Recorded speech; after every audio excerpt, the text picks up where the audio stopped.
ទប់ទឹកភ្នែកមិនជាប់ទឹកចិត្តឪពុកធំជាងមហាមេឃ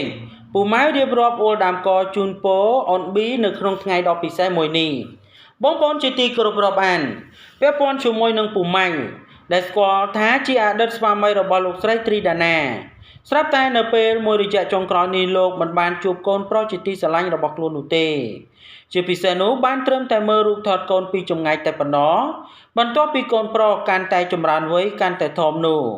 ពូម៉ៅដែលជាអតីតស្វាមីនិងជាឪពុករបស់កូនប៊ី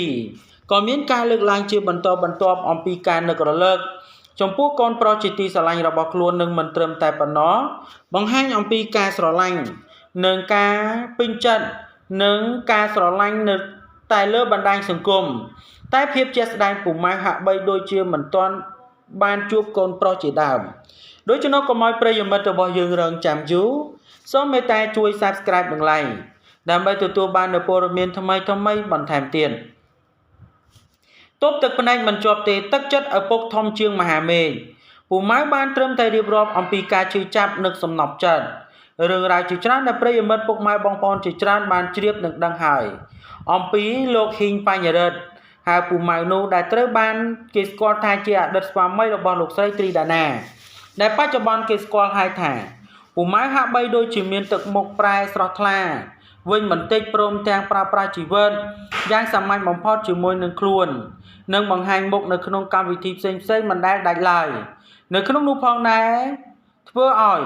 ពេលឃើញនឹករលឹកអូនប៊ីពូនិងកូនប្រុសរបស់ខ្លួនម្ដងណាពូម៉ៅនឹងតែងតែបង្ហោះរូបភាពនោះឡើងវិញជាដើមចូលក្នុងបណ្ដាញទំនាក់ទំនងសង្គម TikTok និង Facebook របស់ខ្លួនរួចពោលពាក្យជាច្រើនទាំងអារម្មណ៍រំជួលបេះដូងអានហើយរំភើបនិងរំជើបចិត្តតាមនេះផងដែរនិងតាមអត់ទាន់ទេស្រាប់តែមកដល់ថ្ងៃទី8ខែកក្កដាឆ្នាំ2022ទើបតែកន្លងផុតទៅប៉ុន្មានថ្ងៃនេះទៀតក៏ព្រោះតែជិតដល់ថ្ងៃខួបកំណើតកូនប្រុសពូម៉ៅក៏បានរើសរូបកូនចាស់ជាច្រើនសន្លឹកផុសឡើងវិញរូបភាពជូនពរកូនពីចម្ងាយបែបនេះខ្វះតែប៉ុន្មានថ្ងៃទៀត